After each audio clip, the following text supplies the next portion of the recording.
தமிழ்நாட்டினுடைய நூற்றுக்கணக்கான மாணவர்கள் நலன் கருதி அமைச்சர் கோவி செழியனுக்கும் பி சங்கர் அவர்களுக்கும் செக்ரட்டரி அவருக்கும் பாரதிதாசன் பல்கலைக்கழகத்துடைய கன்வீனர் கமிட்டி சுந்தரவல்லி ஐஏஎஸ் பதிவாளர் காளிதாசனுக்கு ஒரு கடிதம் அனுப்பணும் போன மாசம். இதுக்கு ஏதாவது நல்லது பதில் கொடுங்க அப்படின்னு சொல்லி பதில் வருமானு காத்துக்கிட்டு இருக்கும்போது அசித் கே பர்மா ஒரு பதில் கொடுத்தாரு பாருங்க. நான் கேட்ட ஆர்டிஐ கூட பதில் கொடுக்கலங்க, பத்திரிகையாளர்கள் கொடுத்துருக்கிறார். ஏன் ஆர்டிஐல கொடுத்தா ஆதாரம் ஆயிரும்னு ஒரு பயமா அசித் கே பர்மா சார்?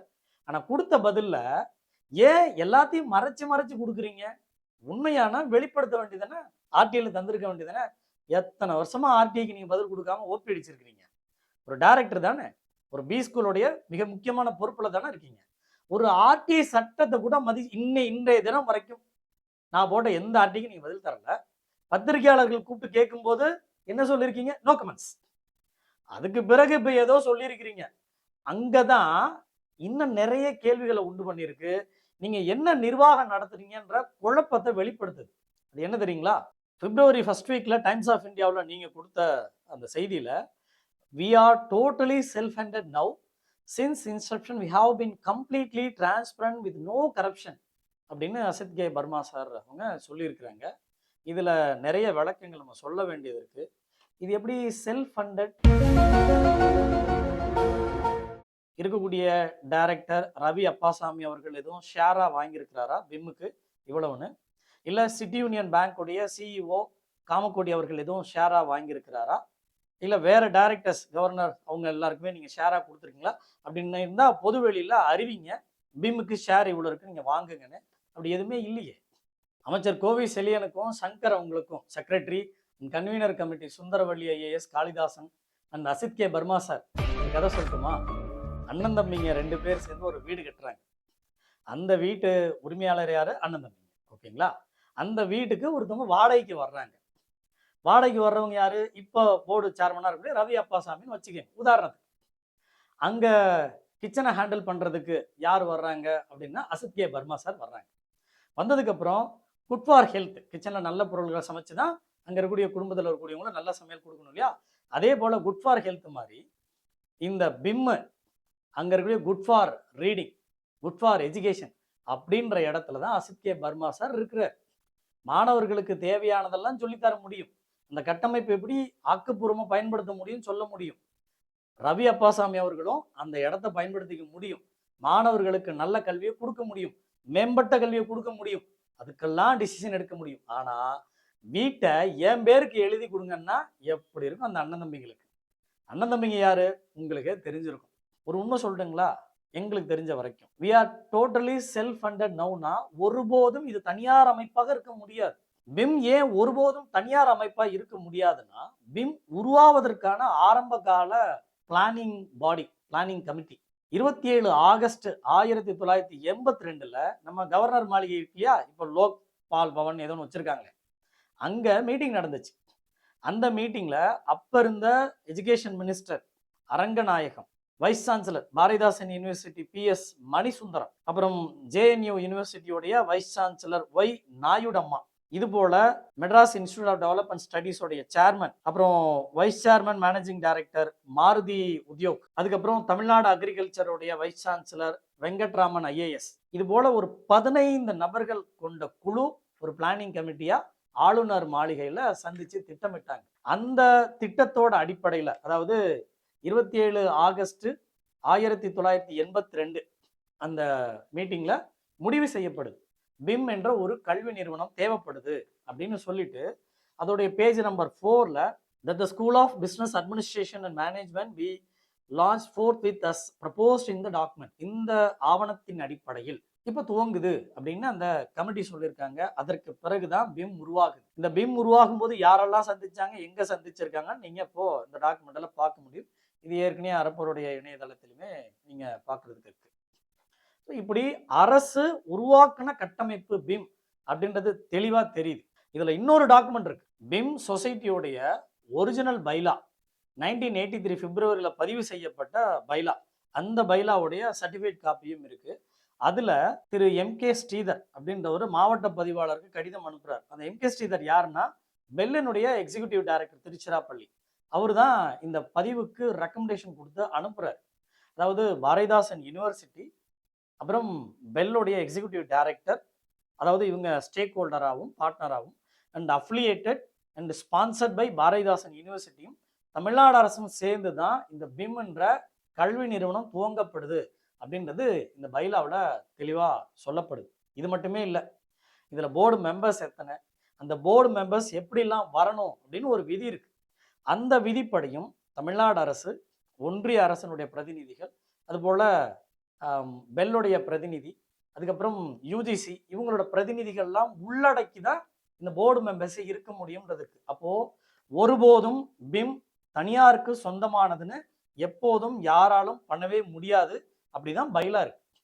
தனியாருக்கு கொடுக்கறதுக்கெல்லாம் இதுல பைலால இடம் கொடுத்ததா தெரியல. அப்படி இருக்கும்போது எப்படி ஃபுல்லி செல்ஃப் ஃபண்டட்னு சொல்றீங்கன்றது ரொம்ப நகைச்சுவே இருக்குல்ல சார். ஒரு டைரக்டர் தானே, உங்களுக்கே தெரியும்ல இது எந்த விதத்திலையும் கமர்ஷியலா பண்ண முடியுதுன்னு ஒரிஜினல் பைலாவிலேயே இருக்குல்ல. இது ஆராய்ச்சியின் அடிப்படையில் மாணவர்களுக்கு பலன் தரக்கூடிய வகையில் நல் நோக்கம் கொண்டு தான் செயல்பட முடியும். ஒருபோதும் கமர்ஷியலா பண்ண முடியாதுன்றது ஒரிஜினல் பைலாவில் இருக்கு. அப்புறம் எப்படி இது நீங்க செல்ஃப் ஃபண்டட் பிரைவேட் அப்படின்லாம் கதை விடுறீங்களான்றது நீங்க தான் திரும்ப விளக்கம் சொல்லணும். அதுல ரெண்டாவதா ஒன்று இருக்கு, since inception we have been completely transparent with no corruption அப்படின்னு இருக்கீங்க. உங்களுக்கு பாரதிதாசன் பல்கலைக்கழகத்துடைய பதிவாளர் ராமசாமி தெரியுங்களா? 2010 இருந்தார். ஒரு கடிதம் அனுப்புனார். நீங்க அதை பார்த்துருப்பீங்கன்னு நினைக்கிறேன். அந்த கடிதங்கள் இந்நேரம் நீங்க தெரிஞ்சிருக்க முடியும். ராமசாமி அவர்கள் எழுதின கடிதத்துல 25/1/10/2 அவருக்கு மின்னஞ்சல வந்திருக்க கடிதமாக அவர் குறிப்பிடுறாரு. டாக்டர் என் ஜெயசங்கரன் பிம்முடைய முன்னாள் டைரக்டர், அவருக்கு பணிக்கொடை 40 லட்சம் ரூபாய் கொடுத்தது. அதே போல சாஸ்திரா பல்கலைக்கழகத்தை சார்ந்த ராமதுரை அவர்களை வகுப்பெடுக்க வச்சது. அப்புறம் ராகவன் அவர்களுக்கு போட்டித் தேர்வுகள், போட்டி நிறுவனங்களுடைய MBA வகுப்புகள் நடத்தினது, அதெல்லாம் கேள்வி எழுப்பியிருக்கிறாரு. பிம்முடைய பெங்களூர் மையம் கொள்முதல் செய்யப்பட்ட டொயோட்டா கொரோலா கார் ஜெயசங்கரன் அவர்கள் எடுத்துட்டு போயிட்டாரு அப்படின்ற புகார் வந்திருக்கிறதா சொல்றாரு.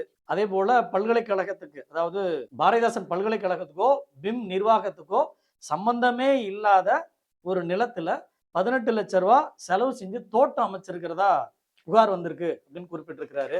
இன்னும் நிறைய இருக்கு.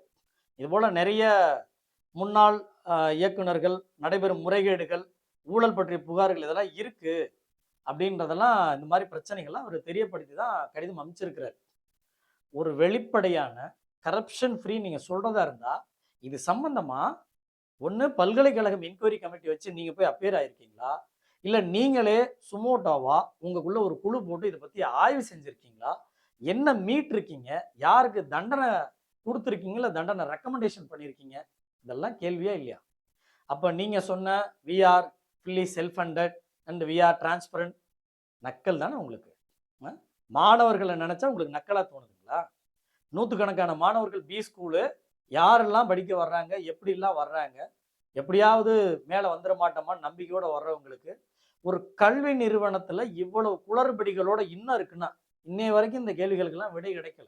அப்போ படிப்பு எப்படி சொல்லி கொடுப்பீங்க? இதில் ரவி அப்பாசாமி அவர்கள் இது எதுவும் ஷேரா கொடுத்துக்கிட்டு இருக்கிறாரா? CEO காமக்கோட்டி அவர்கள் ஷேரா கொடுத்துட்டு இருக்கிறாரா? எப்படி சார், எப்படி சாத்தியம்? பெல்லு சென்ட்ரல் கவர்மெண்டோடது, அதுக்கு இடம் கொடுத்தது தமிழ்நாடு அரசு, பிம் உருவாக்கப்பட்டது தமிழ்நாடு அரசும் பெல்லும் சேர்ந்து. இது எப்படி நீங்க பிரைவேட்னு இன்னமும் சொல்லிக்கிட்டு இருக்கிறீங்க? எப்படி ஆக முடியும்? ஆரம்ப ஒரிஜினலுடைய அசல் சட்ட விதிப்படி அப்படிலாம் பண்ண முடியாது. இன்னமும் இதே போல கதைகளை சொல்ல வேணாம். இன்னமும் வெளிப்படைத்தன்மையோட நீங்க நடத்துங்க. எவ்வளவு மாணவர்கள் இந்த முறைகேடுகள்லாம் என்ன பிரச்சனை, எப்படிலாம் நீங்க ரிசர்வேஷன் கடைபிடிக்கிறீங்க, தைரியமா தெரியப்படுத்துங்க. ஆனா உங்களுக்கு பாராட்டுகள் சார். RTIல தராம மீடியாவில் மட்டும் ஏதோ 1-2 வரி சொல்லி கதை சொல்லியிருக்கீங்கல்ல. ஒரு பல்கலைக்கழகத்துக்கு கீழே ஒரு கல்லூரிய, அரசுக்கு சொந்தமான கல்லூரிய இப்படி தனியார் ஆட்டையை போடுறாங்கன்னு சொல்றதா, இல்லை மறைக்கிறாங்கன்னு சொல்றதா, இல்லை எடுத்துட்டு போறாங்கன்னு சொல்றதா, இதுக்கான எந்த நடவடிக்கையும் இதுவரை பல்கலைக்கழகம் சார்பில் பகிரங்கமா வெளியில் அறிவிக்கப்படலை. உயர்கல்வித்துறையோட அமைச்சர் இந்த மாதிரி ஒரு பயனற்ற தன்மை கொண்டு இருக்கிறதுக்கு தான் அமைச்சரா வந்திருக்கீங்களா நம்ம கேள்வி வருமா வராது? இது வரைக்கும் எந்த பதிலும் அவரும் தரல. அந்த டைம்ஸ் ஆஃப் இந்தியா ஆர்டிகல்ல இன்னொன்னு குறிப்பிட்டிருக்கீங்க, representatives of BDU and BIM at the meeting held at the office of higher education secretary in a communication of BIM director Asgay Burma.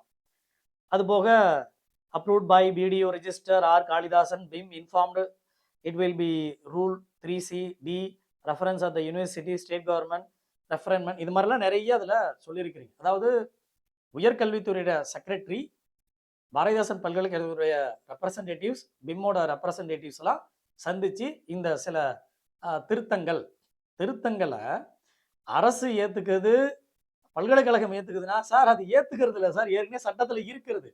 இது பல்கலைக்கழகத்துடைய கன்வீனர் கமிட்டி சுந்தரவல்லி ஐஏஎஸ்க்கோ காளிதாசனுக்கோ தெரியாதா? இல்ல சங்கர் ஐஏஎஸ் செக்ரட்டரிக்கு தெரியாதா? அமைச்சர் கோவை செலியனுக்கு தெரியாதா? அப்ப இந்த விதிகள்லாம் படிக்காம தான் நீங்க அந்த இடத்துல உட்கார்ந்துருக்கீங்களான்னு மக்கள் பார்த்தா கேட்பாங்களா? சரி, சந்திச்சிருக்கீங்க, இது சம்பந்தமா ஆர்டி போட்டோம். சரி சார், சந்திச்சிருக்கீங்களே, அந்த மினிட்ஸ் ஆஃப் மீட்டிங் கொடுங்க, என்னென்ன முடிவு எடுத்திருக்கிறீங்க, என்னென்ன திருத்தங்கள்லாம் நீங்க அக்செப்ட் பண்ணிருக்கீங்க அப்படின்னு கேட்டிருக்கோம்ல. அதுக்கு என்ன சொல்லியிருக்கிறீங்க? பாரதிதாசன் பல்கலைக்கழகத்திலிருந்து 81E 81J அப்படின்னு 2 பிரிவுகளை சொல்லி 2 ஆர்டியை ரிஜெக்ட் பண்ணியிருக்கீங்க. அதுல ஃபிடியூஷரி ரிலேஷன்ஷிப் 81E, 81Jனா பர்சனல் இன்ஃபர்மேஷன், பொது நலனுக்கு சம்பந்தம் இல்லாதது அப்படின்னு ஒரு யூனிவர்சிட்டியுடைய பதிவாளர் காளிதாசன் அவர்களும் கன்வீனர் கமிட்டி சுந்தரவல்லி ஐஏஎஸும் பதில் கொடுத்துருக்குறாங்க. இதை வேடிக்கை பார்த்துட்டு இருக்கிறாரு பி சங்கர் செக்ரட்டரி. அமைச்சர் இந்த மாதிரி பயனற்ற பதில்களை கொடுப்பதற்காக தான் அந்த இடத்துல அமைச்சர் பொறுப்புல இருக்கிறாரா அப்படின்னு கேள்வி வருமா? வராது. பகிரங்கமா வெளிப்படுத்துங்க. ஒரிஜினல் பைலாவோட கம்பேர் பண்ணுங்க சார். ஒரிஜினல் பைலா படி இந்த போர்டு நடக்குதா அப்படின்னு ஒரு பெரிய கேள்வி இருக்கு.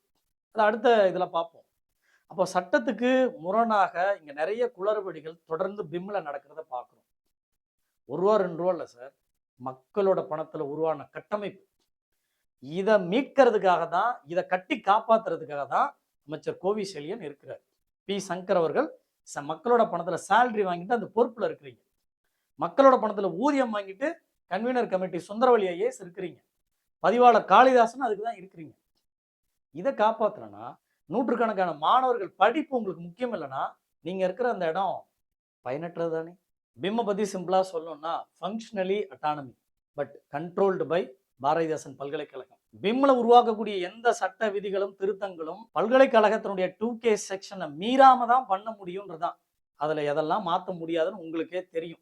பிம் பத்தின குளறுபடிகள் களையும் வரை, சட்டப்படியா அது அரசு கட்டாள்கைக்குள்ள வரும் வரை அறப்போர் தொடரும்.